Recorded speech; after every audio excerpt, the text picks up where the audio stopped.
Today, we're diving into a significant development in international relations. President Donald Trump is scheduled to hold talks with Russian President Vladimir Putin regarding a ceasefire proposal aimed at ending the ongoing war in Ukraine. This event has heightened tensions and raised questions about the future of U.S. Russia relations, as well as the fate of Ukraine. Discussing today revolves around a high-stakes phone call between Trump and Putin, which aims to establish a framework for peace after years of conflict that have devastated Ukraine. The White House seems optimistic about achieving a ceasefire, although Ukrainian President Volodymyr Zelenskyy remains skeptical about Russia's sincerity in this matter. The relevance of this situation cannot be understated. A war in Ukraine represents one of the most serious military conflicts in Europe since World War II, with vast implications not just for Europe, but also for global security and geopolitical dynamics. Successful negotiation could pave the way for improved relations between Russia and the West, or it could backfire if any agreements are perceived as unjust or heavily favoring Russian interests. From various sources such as Associated Press reports by Amr Medhani and Piotr Sauer from The Guardian, we learn that discussions have centered around contentious issues like dividing up certain assets between Ukraine and Russia.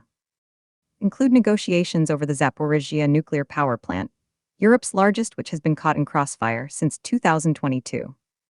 Secretary of State Marco Rubio has even hinted at potential land swaps as part of these negotiations. However, skepticism abounds. Analysts like Bradley Bowman warn that continued concessions from the U.S. may undermine both American and Ukrainian negotiating positions. Critics fear that Washington's eagerness to reach an agreement might pressure Ukraine into ceding territory or halting military support, altogether a condition reportedly laid out by Putin. There are historical echoes in this scenario. Comparisons are drawn to previous negotiations like those held during the Yalta Conference post-World War II, when leaders decided on European territorial divisions without fully considering local populations' desires or rights. Trump's mention of talking about land raises alarms reminiscent of past geopolitical compromises made at others' expense. Looking at recent history, we see how fragile peace processes can be if not handled with utmost care and inclusivity. Previous attempts to negotiate peace often resulted in further hostilities due to perceived imbalances or lack of transparency issues Zelenskyy himself has highlighted following Trump's call with Putin.